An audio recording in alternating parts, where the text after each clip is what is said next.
por los niños, ¿está bien? Qué bonito que tenemos ese movimiento de personas, ¿verdad? Gloria al Señor. Amén. Bueno, hermanos, el versículo 15 del pasaje que hemos leído dice lo siguiente: y les dijo, mirad y guardaos de toda avaricia, porque la vida del hombre no consiste en la abundancia de los bienes que posea. ¿Qué es el propósito de la vida? Esa es una buena pregunta por cada uno de nosotros a contestar. Y en este pasaje y en los pasajes que sigan, el Señor Jesucristo está explicando a sus discípulos y la multitud que está alrededor en qué consiste el propósito del hombre sobre la faz de la tierra. Él añade las palabras ahí que se halla en versículo 21 diciendo, así es el que hace para sí tesoro y no es rico para con Dios. No es un pecado ser rico en este mundo, pero es un pecado ser rico en este mundo olvidando de Dios. Entonces Jesucristo está enseñando a cada uno de nosotros una gran lección que cada uno debemos escuchar con suma atención. Vamos a orar al Señor y vamos a pedirle su bendición. Padre Santo, gracias, oh Dios, por este gran pasaje de la Biblia que nos enseña, Señor, acerca de nuestras prioridades y nos enseña a enfocar nuestra vida en Cristo Jesús. Pedimos, Señor, que cada uno podemos ser obedientes a la enseñanza partida de este pasaje y rogamos, Señor, que cada uno podemos asimilar la enseñanza y mejorar nuestro servicio a ti. En el nombre de Cristo te lo pedimos. Amén. Amén. Hoy en día hay un afán para acumular riquezas y posesiones. Es increíble el afán que hay, no simplemente aquí en Honduras, sino aún en los países donde hay abundancia. Uno pensaría que en países como Europa o en Estados Unidos, esos países sumamente desarrollados económicamente, que no habrá necesidad de aglomerar las cosas. Pero sin embargo, cuando usted va a cualquier casa en Estados Unidos o Gran Bretaña, el garaje que tiene expresamente para su carro, no se puede meter el carro ahí porque está lleno de calaches. El desván está lleno de calaches. Ha abierto unas compañías ahora que son compañías de almacenaje, donde usted puede alquilar una habitación entera para meter todas sus cosas. ¿Sabe? Una persona, un experto en este campo de almacenar cosas, dicen, si usted no le ha usado algo en un año, no la vas a volver a usar. Entonces, ¿para qué lo tiene ahí? Ocupando espacio. Porque hay ese afán de aglomerar y agarrar más y más y más. Es como tenemos las más cosas que tenemos, más seguridad sentimos en nuestro corazón. Pero ¿es este el propósito de la vida? El granjero rico en nuestro pasaje fue usado para Cristo para demostrar lo vacío que es una vida sin Dios. Un hombre que estaba tan ocupado con acumular más riquezas que olvidó de su obligación frente a Dios. Y hoy en día, cuando nosotros vemos el afán que hay en nuestro mundo, vemos que hay personas dispuestas a aprovecharse de esta necesidad, y lo voy a decir, necesidad pecaminosa de aglomerar riquezas y posesiones. Llamamos ese aprovechamiento de esta situación con las palabras la predicación del evangelio de la prosperidad.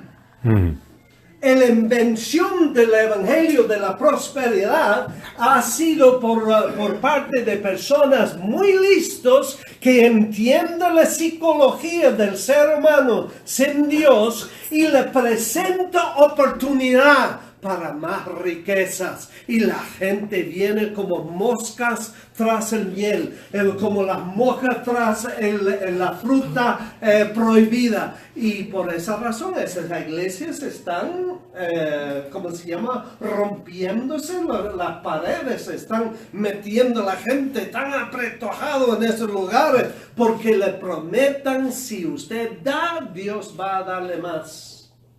Pero eso es una actitud totalmente contraria a las Escrituras.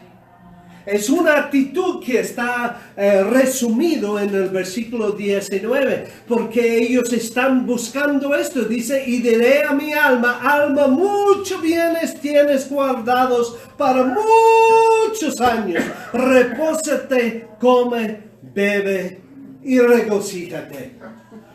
¿Y Dios? Amén. ¿Dónde entra Dios en esa filosofía? ¿Cuál es el plan de Dios para tu vida? Nosotros como creyentes, de cierto modo, podemos entender la gente no creyente teniendo ese afán para las cosas, pero un creyente comportándose así, eso va totalmente contra las Escrituras. Y de hecho, cuando nosotros leemos las palabras de Jesús en el versículo 15, cuando Él dice, porque la vida del hombre no consiste en la abundancia de los bienes que posean, inmediatamente produce la pregunta, si no está en los bienes que posean, entonces, ¿en qué está el propósito de la vida?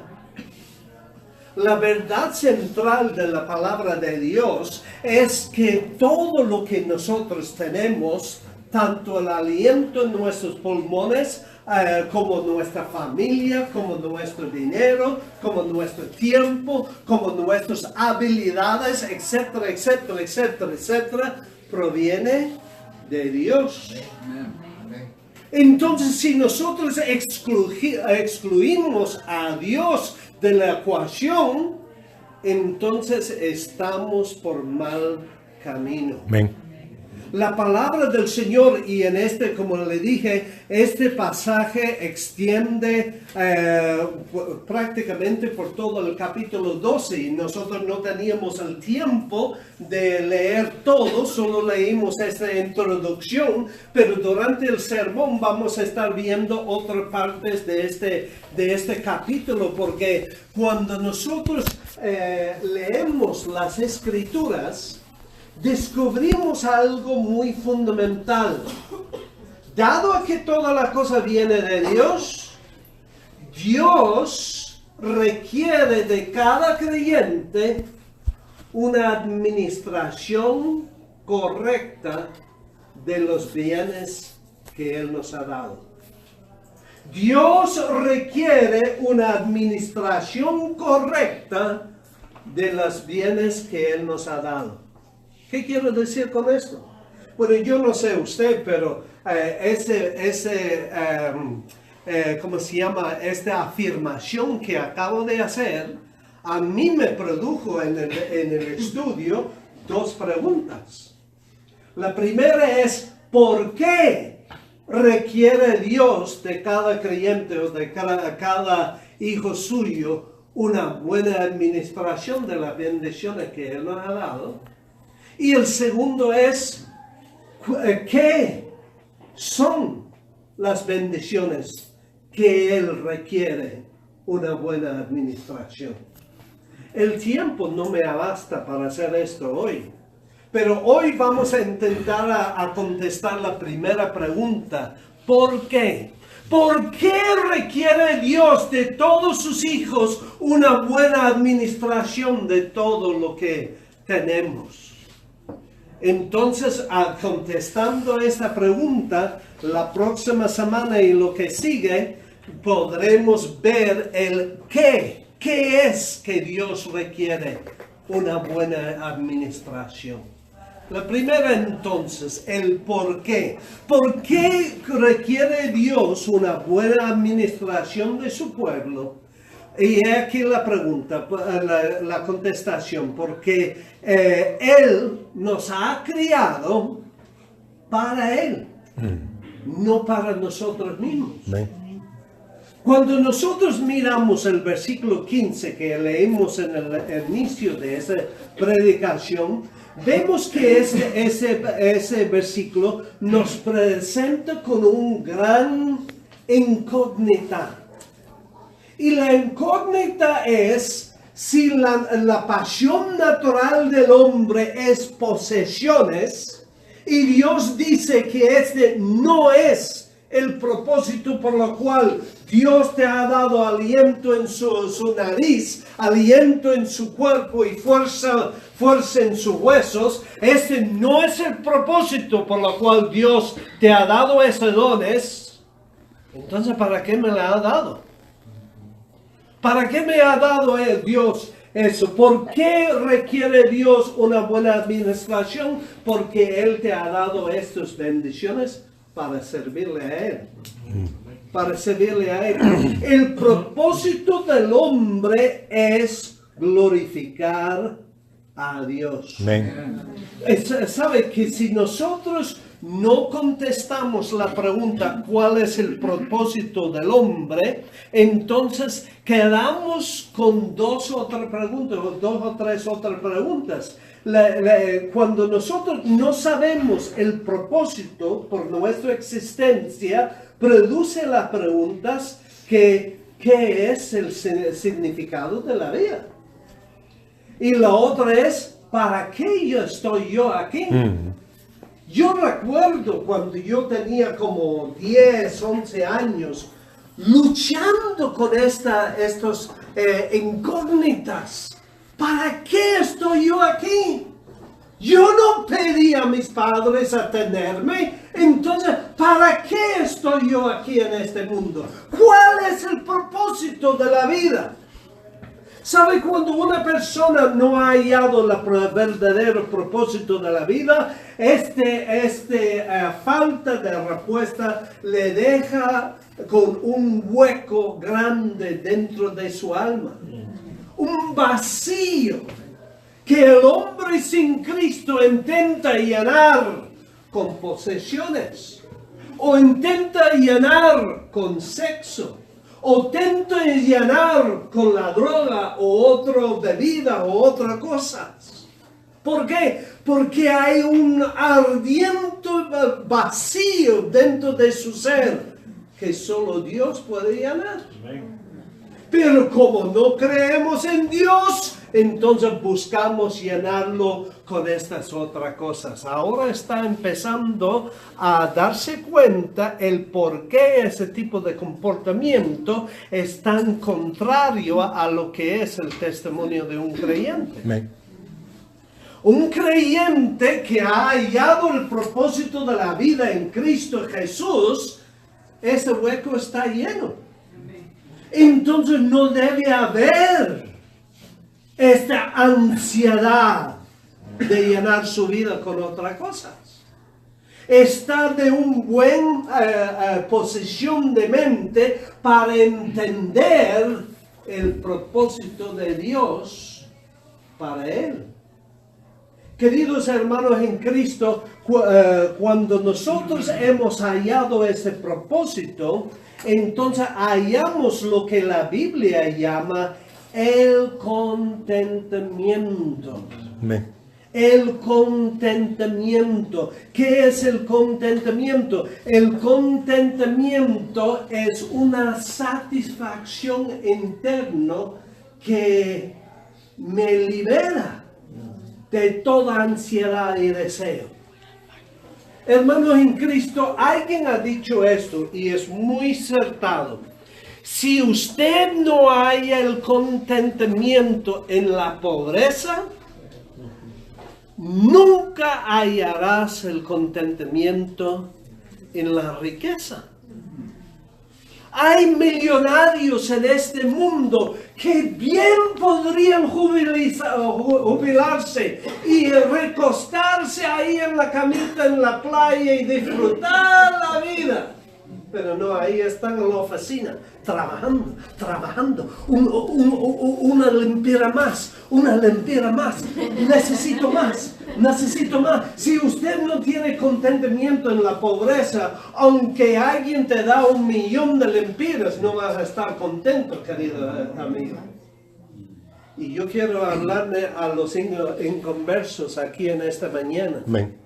La razón por la cual usted tiene una ansiedad, una inquietud que le come desde adentro, es porque el hombre fue creado por Dios a servir a Dios. Amén. El catecismo de los presbiterianos, los protestantes en Europa, y ya están extendidos en otros países del mundo, ellos elaboraron un catecismo en el cual enseñaban a los niños en las doctrinas de la Biblia. Pero uno de ellos dice, ¿cuál es el propósito mayor del hombre? Y la respuesta que los niños aprendan a responder según la palabra de Dios es que el propósito mayor del hombre es conocer y glorificar a Dios. Y si usted nunca ha aceptado a Jesucristo como tu Señor y Salvador, usted nunca hallarás el propósito de su vida. Amén. Mi estimado, la palabra del Señor dice, por cuanto todos pecaron y están destituidos de la gloria de Dios. Su pecado te ha apartado del Dios Santo y ha dejado este hueco dentro de su alma que nunca será saciado.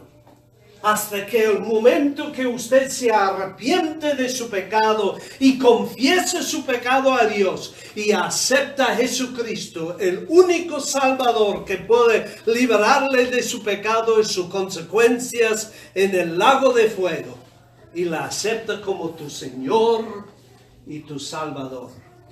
En este momento usted será comprado por la sangre de Cristo y entrarás en una relación íntima, perfecta, que llena con Dios. Vemos esto en 1 de Corintios, ¿no? Vamos a ir a 1 de Corintios.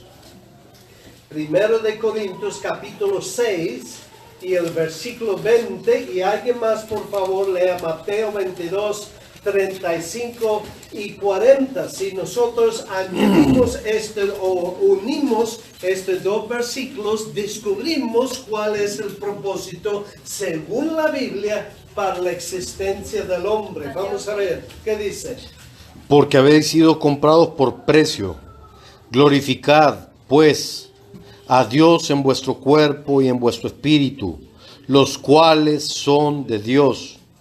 Muy bien, y Mateo 22, de 35 al 40. Uno de ellos, intérprete de la ley, preguntó por tentarle, diciendo, Maestro, ¿cuál es el gran mandamiento en la ley?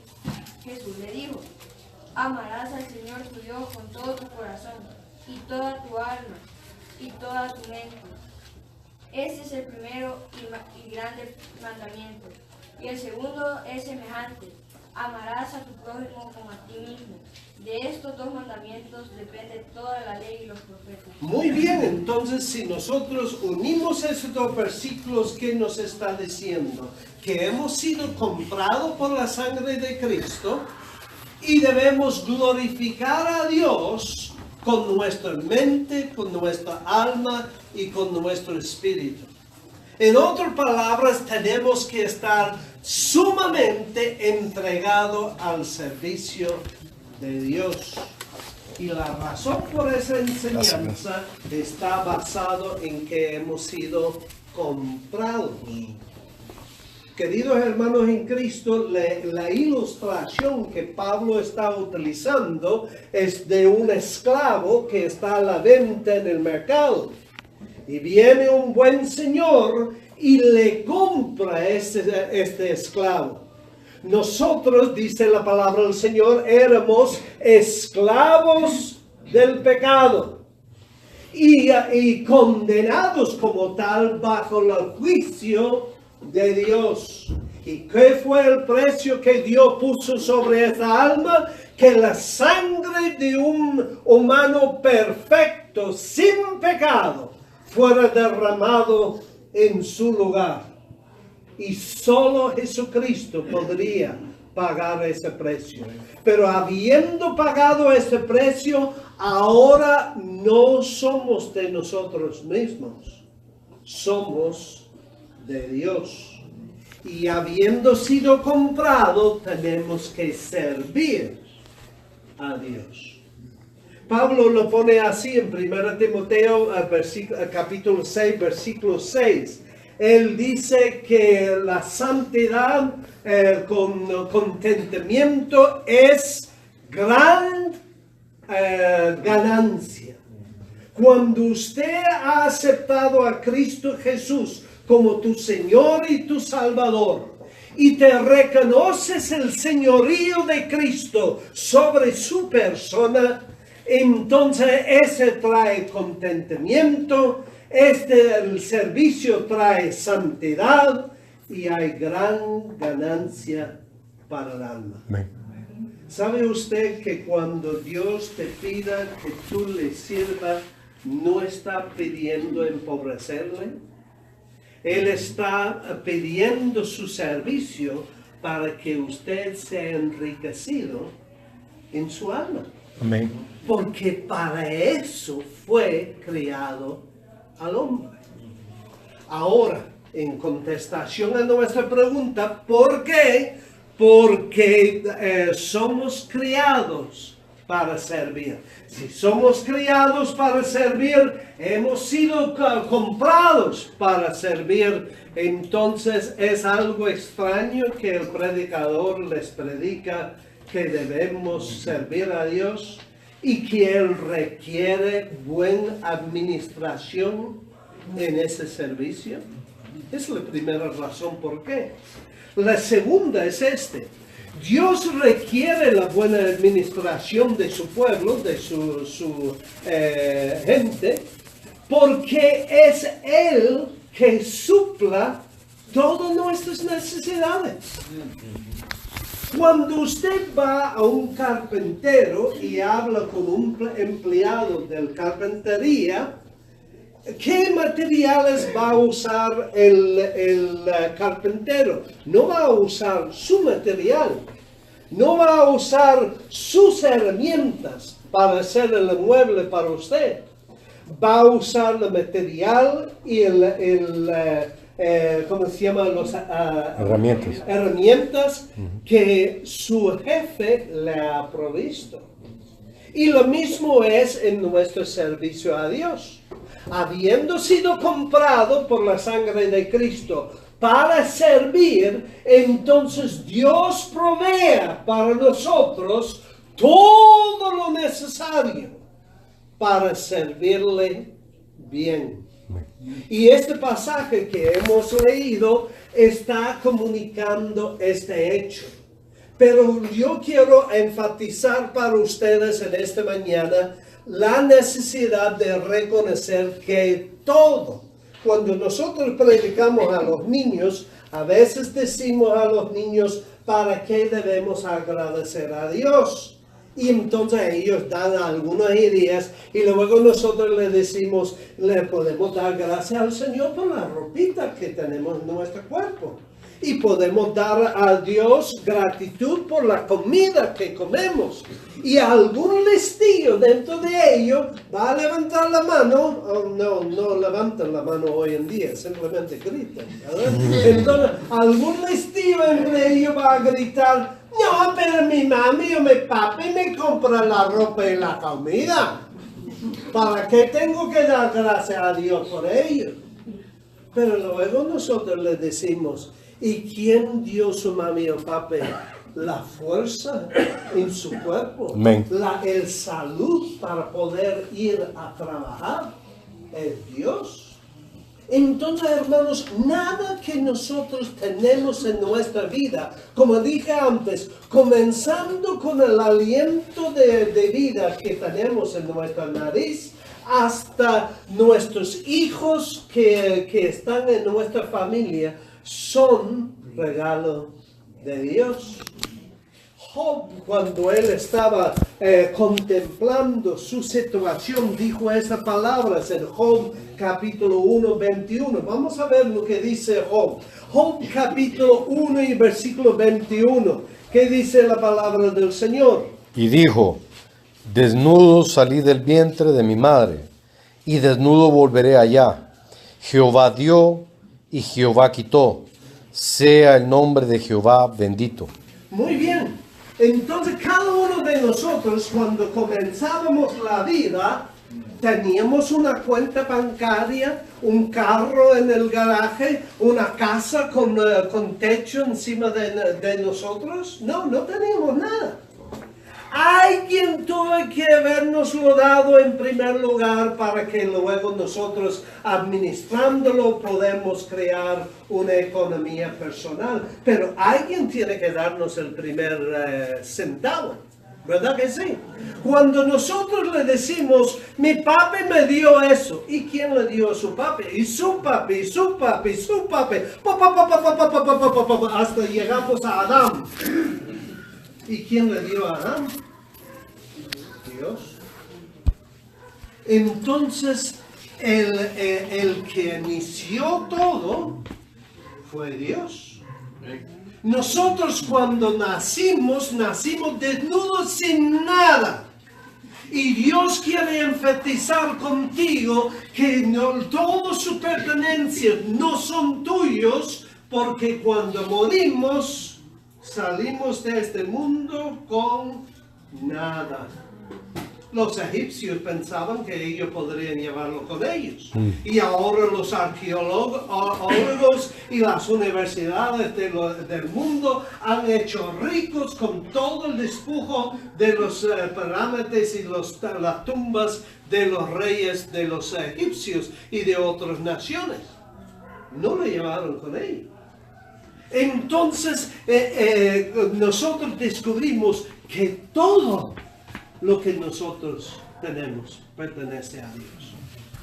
El Viejo Testamento quizá es el mejor lugar para hallar esta enseñanza. Vamos a ver algunos versículos rápidamente. Deuteronomio 8:18. Deuteronomio 8:18. Y luego alguien más busca por favor Primero de Crónicas 29, versículos 12 al 13. Primera de Crónicas 29, 12 a 13. Alguien lea primeramente, por favor, Deuteronomio 8, 18. Si no, acuérdate de Jehová tu Dios, porque Él te da el poder para hacer las riquezas, a fin de confirmar su pacto que juró a tus padres, como en este día. Muy bien, entonces, ¿quién da la fuerza? Dios. Dios. ¿Para hacer qué? Para hacer las riquezas. Si Dios no nos da la fuerza, la inteligencia, no le vamos a poder ganar nada. Entonces no es nuestro. Primero de Crónicas 29, 12 a 13. Las riquezas y la gloria proceden de ti, y tú dominas sobre todo. En tu mano está la fuerza y el poder, y en tu mano el hacer grande y el dar poder a todos. Ahora pues, Dios nuestro, nosotros alabamos y loamos tu glorioso nombre. Muy bien, otra vez está enfatizando que todo viene de Dios, pero quizá alguien está diciendo, pero nosotros no estamos bajo el viejo pacto. ¿Dónde dice a la iglesia que todo lo que nosotros tenemos es de Dios? Vamos, enséñeme. Pues vamos a ir a Santiago. Santiago capítulo 1, versículos 16 al 17 y descubrimos que todo lo que tenemos pertenece a Dios. Amados hermanos míos, no erréis.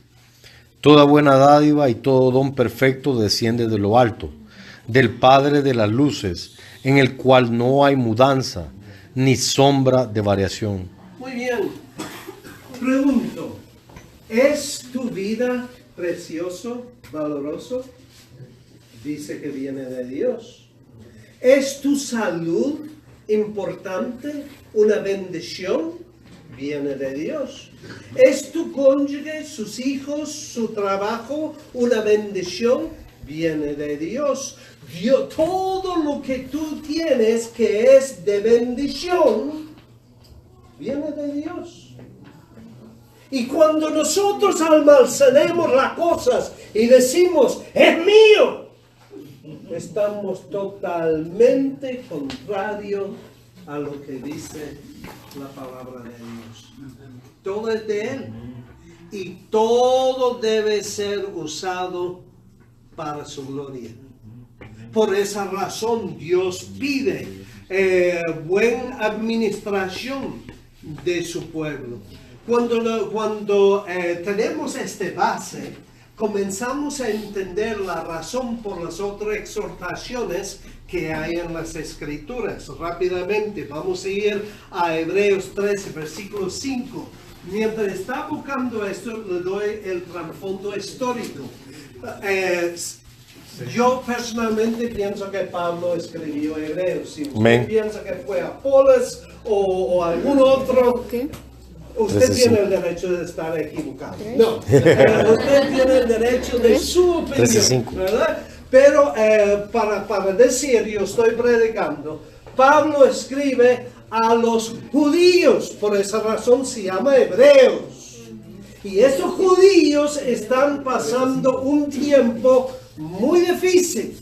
Están siendo perseguidos por sus familiares y sus paisanos, pero también están sufriendo económicamente muy seriamente. Han perdido su trabajo por seguir a Cristo, han perdido sus negocios, están en verdadera crisis. Y Pablo escribe estas palabras en Hebreos 13, versículo 5. ¿Qué dice? Sean vuestras costumbres sin avaricia, contentos con lo que tenéis ahora, porque Él dijo, no te desampararé ni te dejaré. Muy bien, en otras palabras, Él está diciendo, recuerda el Dios que está a su lado. Él sabe todas las cosas que tienes necesidad. Y de la abundancia de su provisión, Él proveerá todo lo necesario. Mis estimados en el Señor, Dios no promete satisfacer nuestros egoísmos, nuestros deseos, pero Él promete saciar nuestras necesidades. Y a través de su soberanía y a través de su provisión de algún lado u otro de donde nosotros no la esperamos, Dios va a proveer por nuestras necesidades. Esta es una enseñanza que Pedro levanta en 1 de Pedro 4:10, y él dice, y estoy parafraseando por el tiempo, él dice, de todos los bienes que Dios le ha dado, sea buen administrador. En otras palabras, hermanos en Cristo, esta no es una enseñanza que su pastor está inventando, es una enseñanza que corre a lo largo de tanto el Viejo Testamento al Nuevo Testamento, que nosotros fuimos creados para servir a Dios y todo lo que tenemos pertenece a Él, por tanto, administrarlo bien para Dios. Hay una advertencia en la Biblia y no nos gustan las advertencias, ¿verdad? Y tenemos que tener mucho cuidado con ese versículo, porque hay como los amigos de Job que pueden malinterpretar y mal aplicar este versículo para atacar a un pobre hermano que está pasando necesidad. Tenemos que tener mucho cuidado. Pero la enseñanza es que Dios bendice a aquel que está administrando bien. La enseñanza también es que Dios no bendice a aquel que administra mal. Mira lo que dice Santiago. Santiago capítulo 4, versículos 2 a 3. Santiago capítulo 4, versículos 2 a 3. Mire lo que dice la palabra del Señor. Y es un versículo, como le he dicho, que tenemos que usar con mucho cuidado, porque solo porque alguien está pasando una necesidad no quiere decir que es mal administrador. Pero la persona misma debe preguntarse, ¿cómo estoy yo administrando las bendiciones de Dios? ¿Qué es el motivo tras mi petición de ayuda y socorro de parte de mi Dios? Miren lo que dice la palabra del Señor. Codiciáis y no tenéis, matáis y ardéis de envidia y no podéis alcanzar. Combatís y lucháis, pero no tenéis lo que deseáis porque no pedís. Vale. ¿Va? Muy bien. Muy bien. Ok, entonces, ¿por qué pedís mal? No recibís porque lo queréis malgastar. ¿Qué está diciendo? Dios está encargado de eso. Él entiende las intenciones de cada uno de nuestros corazones. Y si Él oye a uno de sus hijos clamando por algo, Él va a pesar su corazón. ¿Cuál es su motivo en pedir eso? Voy a darle un ejemplo. Padre Santo, salva a mi cónyuge que no es de Cristo. ¿Para qué quiere que tu cónyuge se salva? Para que me deje de regañar cuando voy a la iglesia, para que me deje en paz cuando estoy leyendo la Biblia. ¿Ese es el motivo para el cual Dios va a salvar una persona? ¿Qué tal que oramos, Señor, salva a mi cónyuge? ¿Por qué? Porque es un pecador y está encaminado al infierno. Y yo sé, oh Señor, que tú le amas. Tú diste a tu hijo sobre la cruz por él y él necesita ser salvo si va a ser salvado del lago eterno. ¿Ves la diferencia? Eso es de lo cual está hablando Santiago. Así que si toda esa enseñanza es correcto, es extraño decir que Dios requiere buena administración de su pueblo, de los bienes que Él le da. Tercero, y muy rápidamente, 5 minutos más y le voy a dejar. Dios requiere buena administración de su pueblo porque el servicio eterno depende de ello. Yo les dije que todo el capítulo 12 está hablando de ese mismo idea, ¿verdad? A servir a yo mismo con mis cosas o servir a Dios. Cristo entra en mucho detalle en los versículos 41 al 47. El tiempo no me permite, si lo voy a terminar en 5 minutos, no tengo el tiempo de leer eso. Léelo en su casa. Pero suficiente decir que Él está dando un ejemplo mediante una parábola, en lo cual Él quiere destacar la administración buena de un siervo. Y el versículo 42 dice, y dijo el Señor, ¿quién es el mayordomo fiel y prudente al cual su Señor pondrá sobre su casa para que a tiempo les da su razón? Aquí Jesús comienza con una de sus historiaditas. Y sabemos que las parábolas no son base para doctrina, pero sí comunica una gran verdad espiritual. Y cuando nosotros identificamos cuál es esa verdad central, luego podemos llevar esa verdad central a las epístolas donde está la doctrina para la iglesia y podemos ver a qué doctrina se refiere. Cuando hacemos ese proceso, descubrimos que esta parábola está hablando de la ida de Cristo al cielo, su venida y su repartición de galardones a sus fieles. En síntesis, esto de que está hablando. Vamos a sacar la doctrina. La primera, de la misma forma que el maestro de la casa se fue de viaje, nuestro maestro, nuestro Señor, ha ido al cielo. Amén. Cristo fue al cielo. Hebreos capítulo 10, versículo 2. Léelo cuando llegas a casa. Escucha la grabación que el hermano Edgardo está dándoles y búscala en su casa, ¿verdad? Amén. Hebreos 10, 12. Después de resucitar, el Señor fue al cielo. En la segunda es de la misma forma que Él antes de irse encargó a su siervo la administración de su casa, igualmente Cristo ha encargado a sus fieles la administración de los bienes que Él ha dado. Y si usted busca en 1 de Pedro capítulo 4 versículo 10, ahí lo tienes, esa doctrina de la epístola de Pedro.